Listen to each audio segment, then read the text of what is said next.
Welcome to Leave Room for the Magic, a podcast that invites you to embrace the wonder, beauty, and messiness woven into the fabric of everyday life. In this show, we'll bridge the gap between the practical and the spiritual, providing inspiration, tips, and tools from our featured guests. So without further ado, let's go make some magic.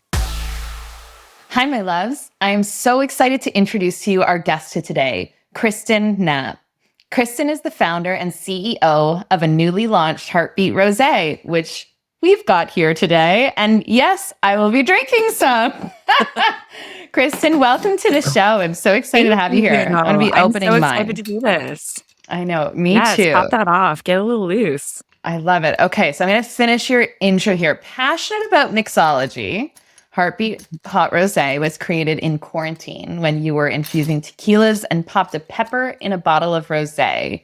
This brand fuses your love of the alcohol industry and your entrepreneurial spirit. And before I let you dive in, Kristen, I'm also going to give people a little preface as to how you came on this show. So Chris and I go way back to my LA days. So it has been like 8 years since we've really hung out, and we got to see each other recently on my visit, which was so refreshing. It was so fun. It was. It was so good to see you. And I have followed along on your entrepreneurial journey since I left, and I always follow along on Instagram. And so I've admired from afar. You launched a side hustle right after I left, an embroidery business called Stitch Bitch. Yeah. And once again, I'm following you on Instagram, and I see this hot rosé. Here we go. And I just I was so fascinated by the origin story. Wait, the sound's picking up my wine pouring. The glug is like the best sound in the world. It's the best, I know. And I just had to have you on the podcast so for you to share it with the community here. So, Kristen, thank you for being on the show. Thank you so much for having me. Oh, my pleasure. It is truly my pleasure to have you here. I get everybody to start off with an intention. So what's your intention for being here today? I think my intention is confidence. I'm in that weird part of the journey right now where I'm a month launched. So I think talking about kind of where just the progress I've made over the last 3 years kind of give me some confidence and, pushing forward to the next step of this. I love that. Well, thank you for the vulnerability. I think to admit, entrepreneurs, I think a lot of times are just got to put on a face, everything's good. So to actually sit here and say, hey, there's this in-between phase after the launch that I'm in. So thank you for that. I love that. Yeah, I feel like there's a fine line, or there's a balance. To some people, you have to be overly confident and you have to be everything's great. Everything's very easy. It's all coming naturally, all this stuff. And then I think it is really important, though, to know the times where you do have to be vulnerable, because I think it's going to get you a lot more support. It's going to get you a lot more help. If you're in front of someone who can really help you, but you're oh, everything's fine, they're not going to help you. So I think that I've kind of learned that balance, when to really put it on and when to be you know what, things are hard, but I've got a handle on it, but it's a little weird, I love that. I love that honesty. Thank you for bringing that today.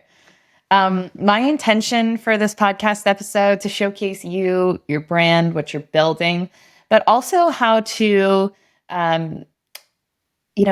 what happens when you are in the face of no's or those challenges and those obstacles. And so I'm really looking forward to, showing people the reality behind entrepreneurship and not just all the fun glitz and glam part of it. Because you're also really great at marketing is a huge part of your background. And so I love your branding. I love your advertising on Instagram. It's super fun. So it can look all seamless on the, from the highlight reel of social media. But let's really, to raise that curtain and look behind the scenes. I appreciate you doing that with me. Yeah, thank you so much. I really appreciate that. Wonderful. So Spicy Rosé, talk to me a little bit about how you came up with this concept during the pandemic. I was drinking a lot.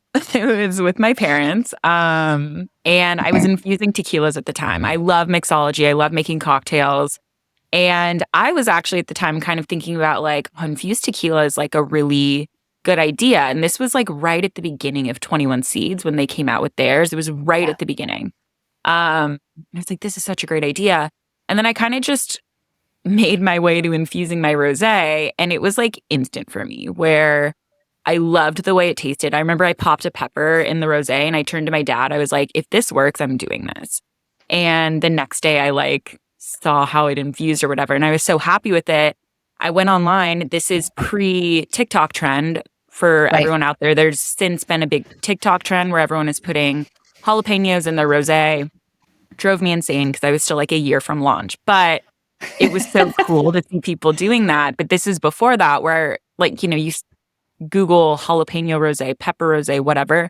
Nothing came up. No one was doing it. Where I was like, this is such a white space in the market. I know I can market the hell out of this. I know that there's a place for this. I'm in LA, and like, I immediately saw it as like a lifestyle drink. So literally from that moment forward, I just never looked back, and I never really even second guessed it. I was like, I was just so sure. I was like, this is what I'm supposed to build. I was so sure of it. I love that. And talk a little bit about, for those who they're hearing of this for the first time, which most of my audience probably will have heard of this for the Totally. first time, unless they've seen me post about it. But if they're hearing about this for the first time, talk about the development of, because it's not just an infusion. You've created this Right. whole other category, and actually this whole other product and thing that never existed before. So talk about how it developed from the infusion to what it actually is. Totally. It's a really unique and special product. And I'm just really happy with the quality of what we've done, because you see a lot of flavored wines in the marketplace. They use natural flavoring. They use a lot of sugar. They're like 15 grams of sugar. Yeah. This product is totally dry. There's no sugar, and we only use fresh peppers. So basically how it started is I was infusing. I just popped a pepper in there and I was like infusing. And I was like, I know that this can't be scaled up. So then I was working with like home infusions where I was like grinding up peppers and I was creating a tincture. And I remember spending like a few months like getting this formula right. Like, I don't know. I was doing all these different tests with it. And kind of laterally, I was like, well, I do think natural flavoring would be easier, because what I was experiencing with the pepper, I was like, peppers are really hard to work with. You never know how spicy the pepper is that you're working with. It's just it's hard. So I was like, natural flavoring would really kind of make that consistent, and we can make the heat consistent. So I went down that route. It was awful. It was so bad, where I was like, I cannot put out a product like this. Yeah. So then I kind of continued with this home tincture, was working with different scenarios, all of that. And then just very serendipitously, I was going through all my product things that I needed. So I was consulting with someone on glass for bottles. Her name was Gianna, who is now my winemaker. And at the time, I was like, I wanted to put like a strike on the bottle or something, like a match strike. And I was like, oh, I should explain to you what this concept is. And she was like, well, I'm a winemaker. Like, I would love to meet with you. And I was like, oh, how interesting. Before I met her, I do not know what the hell my plan was. Like, the fact that I didn't have a winemaker lined up, I don't know what I thought I was going to do. I was like looking into like co-packing. It would have been really bad. But I met with Gianna, and it was just kind of instant from there. Like, she didn't even taste my home infusion. She was just instantly like, I get how this would work. Like, I get how the flavors would work. I want to do this with you. And she was like, we're not infusing it. There's too many microbial inconsistencies going on. Like, it just wouldn't be good. She's like, we have to ferment these peppers. So that takes us to what we're actually doing now, where in the same way you ferment grapes to make wine, you can ferment anything. Well, not anything, but you can ferment a lot of things. And we ferment the peppers, and we create 100% pepper wine that we then blend back into our rosé. So it's this really smooth, sexy feeling. And when you taste it, it tastes fresh. It tastes like it's all supposed to be together. It starts very rosé forward, and the spice slowly builds at the end, which was really important to me. Because with a lot of other ways, like if you were just infusing it, it would be spicy all the way through, kind of like a salsa. But it was really important to me to have this really sexy build to it. And what she's really created with this, because it's taken 2 years working with her to really get this right blend and like what makes the peppers pop and all of that. I'm just so proud of it. I think it's perfect. Yes. Well, my reaction to it, and I've shared this wine now with a handful of friends as well. It's a good rosé, period. Right? It's actually one of the better if not best rosés I've had, period. Let alone with this like lovely spicy kick. And it's really, I texted you. It's not overly spicy. Like if you're not a spice person, you'll still love this rosé. Like I have a hard time with some rosés that are too sweet, some rosés that are too dry. And this one is just so, you call it smooth. It really is smooth, almost like it's not oaky like a Chardonnay, but it's like it's smooth is a very good description of it. Yeah, it basically, if you've had a really acidic rosé that's kind of sour at the end or tart, it's taking that idea and just replacing that feeling with spice. So it's not like your brain isn't doing extra work. And I hear that a lot where people who don't like spice like it, people who don't like rosé like it. And it's really interesting that I've, accidentally created this product that really speaks to a lot of different people. And yeah, it's a really approachable level of spice. Yeah. Yeah. I love it. So what have you, if we go back to the entrepreneurship journey, what would you say you've learned over the last 3 years launching this company? What are some of the biggest learnings for you? I mean, so much. I've learned literally so much. I think about at the beginning of these 3 years, and I'm just like, God, I didn't know anything. But I think some really valuable things I've learned is like kind of how to be a leader and how to actually build something effectively. Because, I don't have a co-founder. I do it by myself. And it's really easy to get isolated. And I think the magic is really in collaboration. And I think a big thing that I've really learned along the way is that I listen to everything. Because a lot of people will give me a lot of feedback on what this brand is, what it should be, what I should be doing. 80% of the people don't know anything about the alcohol industry. And most of those people have not, like, they don't really know my brand that well. That being said, I've learned along the way, like, I really listen to everything and I give it a fair shot and I think about it. Because it's like, even if someone says something that's totally off, there might be a nugget there that you can actually use where you're like, oh, not that, but going off of that, maybe this. And I think I've become a lot more flexible through this journey where it's not my way or the highway. And that flexibility, I think, has allowed me to create a really great product and collaborate with great people who I think are going to be with me through this whole journey.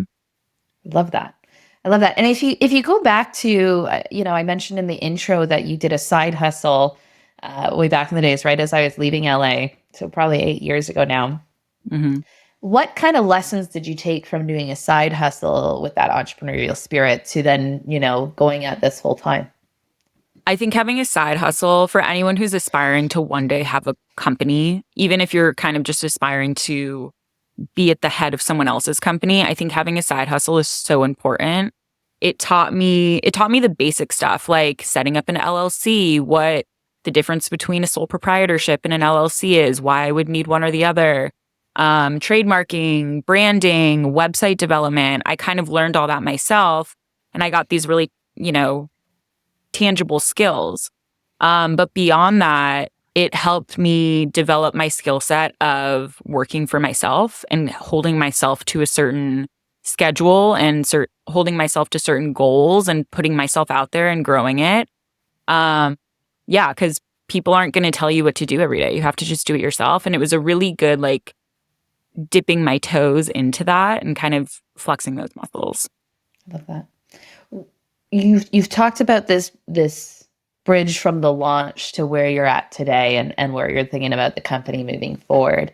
Describe to me what that kind of, where that juicy middle is right for you right now. How would you describe that spot? Yeah, it's a really exciting place to be because the possibilities are endless, but it's also a scary place to be because possibilities are endless. Building is something I'm really comfortable with. I love building. It's my thing. I'm such a generalist where I can kind of figure things out. Yeah. So building the product, it took us a long time, but for me, it was, the most fulfilling journey and I loved doing it. And now I'm in this scaling phase after you launch where this specialty things kind of pop up where it's like, oh God, like I'm not a specialist in sales or marketing. So I have to figure these things out while I'm doing them. But it's also, again, it's about collaboration. I'm not going to be able to figure things out myself. So it's about knowing how to work with the right people, seeing what the vision is and kind of like taking it forward, because scaling and building are just different. It's different muscles and like also different timelines. So now I'm in the scaling part of it and it's really fun to figure out, but it's different. It's like you climb this hill for like 3 years and you finally like launch the product. That's what you're like, that's the climax of where you're going. And then you just look up and you're like, oh fuck, like it's another mountain I have to climb now. So Yeah. it's starting back at the beginning. And it's kind of that feeling again where I felt 3 years ago, where I'm like, okay, yeah, I have a lot to keep learning. Yeah, absolutely. You described when we were having our catch up, you described moving from founder to CEO. How do you describe that transition and how are you currently thinking about those two different roles? It's important for me to make that switch in my mind. And I just kind of realized that founder is kind of chaotic. It's like you're on the floor, you're packing boxes, you're like, working. It's just to me, founder is a very chaotic position to be in. CEO to me is very refined and you're a businesswoman, you got your shit together. And it's important to see myself as a CEO because I realized in this first month of launching, seeing myself as a founder where I'm like, well, I don't know how to figure it out. And I'm like, no, you're a CEO. Like you're managing the business. You're figuring it out. Like, you know what you're doing. You just have to manage it. So it's kind of it's psychological for me, but it's two different things. Like CEO is again in kind of like the management position and I'm learning all of that. So it's fun. It's a fun role to step into and I really like it. And I, hopefully I will keep thriving in it. Absolutely. It reminds me of, there's a really great book, actually, if you haven't read it, I'd highly recommend it. It's called The E-Myth, The Entrepreneur Myth. And it talks about all CEOs or founders have to wear 3 roles, but business owners have to wear kind of 3 hats in their job. So the visionary, the operator, and the technician. And so oftentimes the technician is the person who's doing the thing of the business. So whether that's like financial planning, or I give an example of like at a dance teacher who then became a dance studio owner. But between that and the visionary are very different roles, right? And so a lot of times people are like, oh, I love this thing that I do. Let's go run a business doing that thing. But sometimes that doesn't always translate. And what I'm hearing you say is like, you're really good with the visionary, the building role, but that operator piece is where you're finding your way and kind of finding your groove in right now.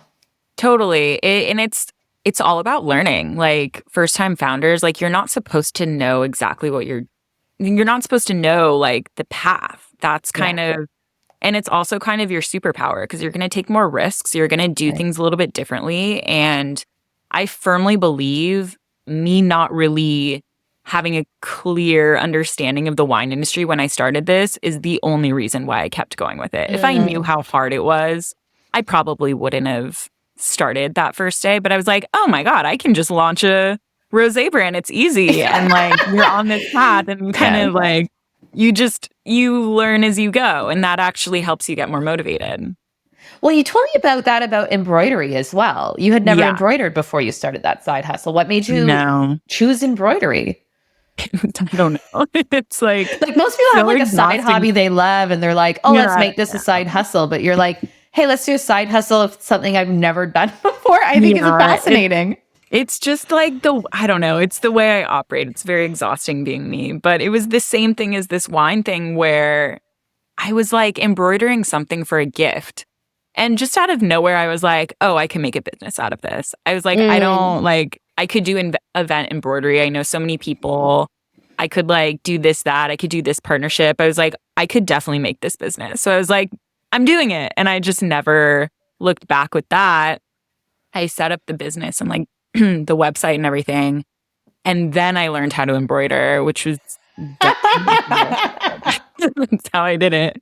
And it was super fun. I did that for probably like, I don't know, 3 years.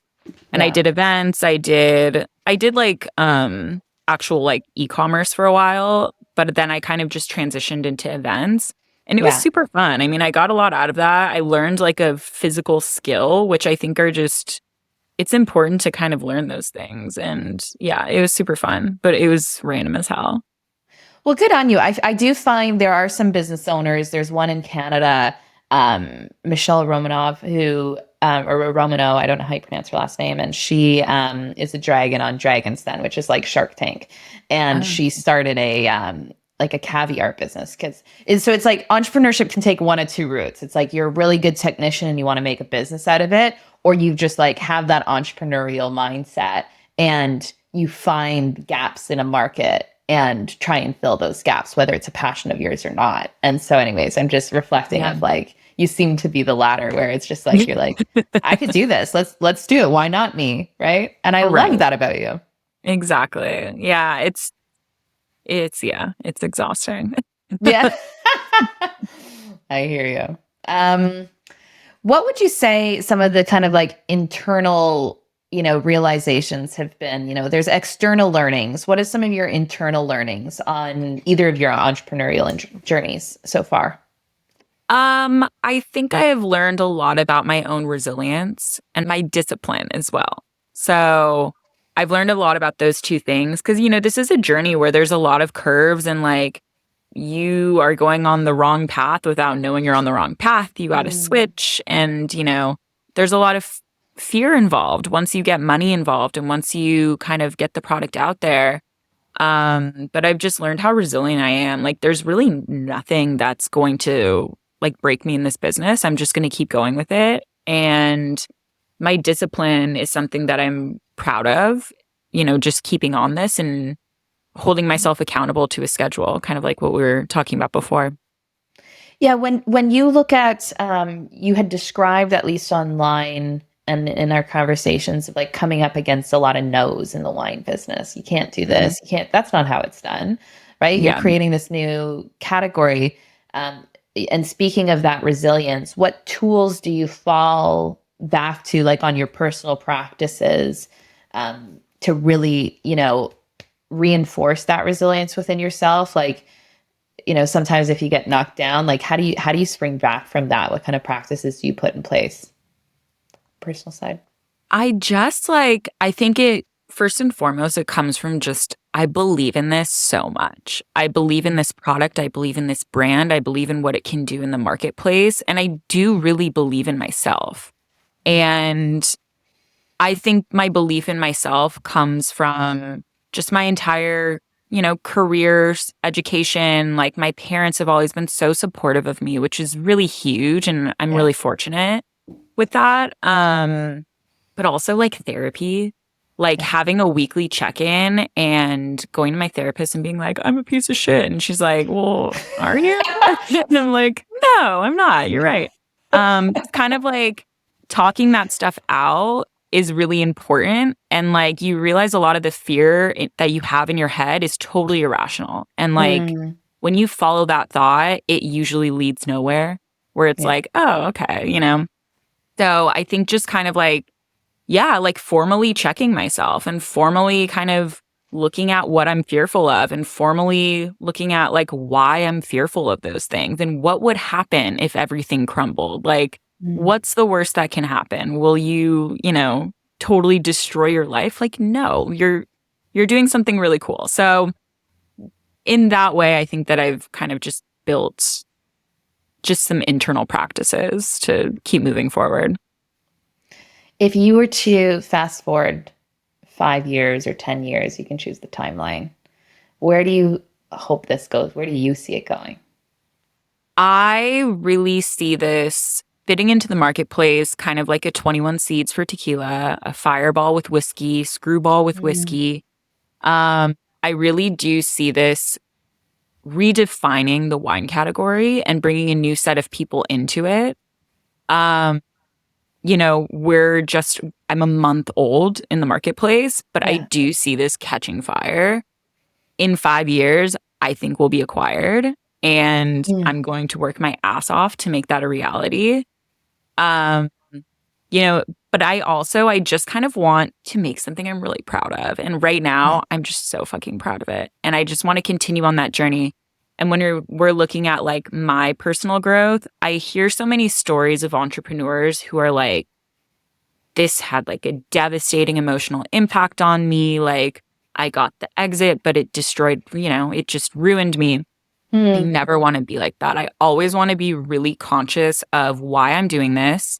And I want to be very conscious of like, my work is not my life. There are so many other things that are going on in my life. And I want to live like that, where I live a really whole life, because I do think that'll make me be a better business owner, to not have this be like my number one total end all be all only thing going on in my life. Right. So kind of just like keeping my core values as this goes on and as this scales, which is from what I hear, it's a very difficult thing to do, but I'm very committed to that. I love that. Well, you should be proud of this product. I really enjoy it. Thank you. I am trying to actively figure out how we can get you to Canada a little bit easier. I know. Like just this morning, I was like, oh, I'll have to send her a bottle. And I was like, oh, she's in Canada. And I was like, oh, well, she can buy online. I was like, no, she's in Canada. No, she's in Canada. When I come down to Florida, I'll have to get my fix down in Florida for sure. But no, you'll laugh at this. This is just a funny story. But I grabbed a bottle from you when I was down in California, and I threw it in my bag. And I've only ever flown with wine one other time, and it had like this big bubble wrap and stuff like that. I kind of threw it in my bag, and I was rushing to the airport. The whole flight, I was like, what happens if the whole thing just explodes in my bag? And the whole time I was just preparing myself. I'm like, Carly, it's just things. It's fine if it ruins all your clothes. I'll be devastated. But I was like, what's going to happen? And I was picturing my bag just like it leaking into my bag like the whole flight. I was like, this is the worst. And then I get to Toronto and I'm waiting for my bag for like 45 minutes at the carousel. I get through customs. I'm like, what is taking this bag so long? And as soon as I get it, I open it and it was fully intact. And I was like, amazing. Thank God. And now I get to enjoy this bottle of wine. Yeah. That's happened to me twice though.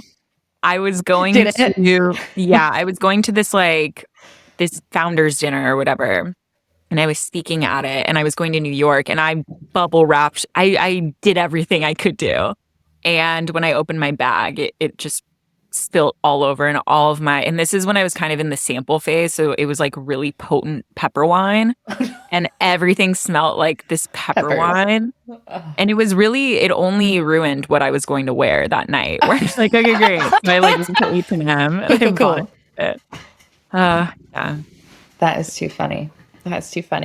Well, I like to wrap up with stories of synchronicity. And so I know you already talked about your synchronicity of meeting your winemaker. Yeah. Are there any other synchronicities along your journey you feel like you've come into contact with, or serendipity?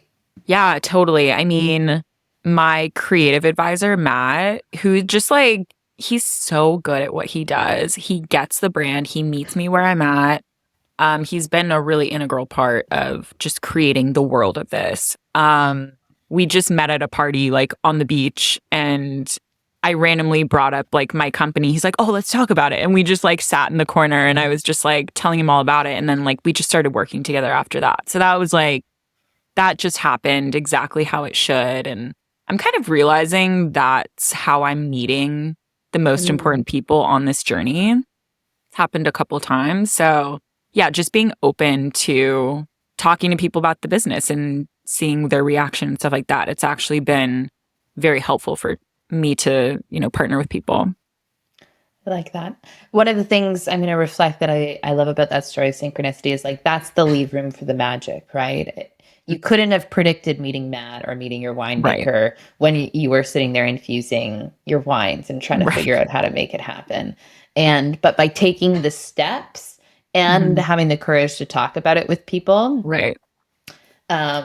you see these beautiful moments of clicks that happen and lead to something even better than you could have ever imagined. But I really liked it. Actually, one of the other things I really enjoyed was I realized it didn't have a foil on the cork. And then I realized that the cork has writing on it and you can see it, and it's so sleek and fantastic. I really like the branding of it too. So kudos to you and Matt and whoever worked on the branding.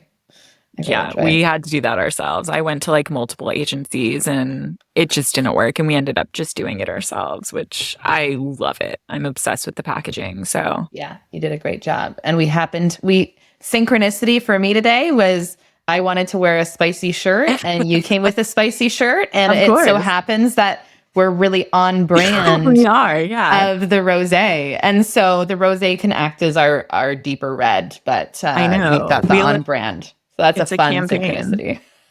Because your shirt, also super fun and spicy. I love it.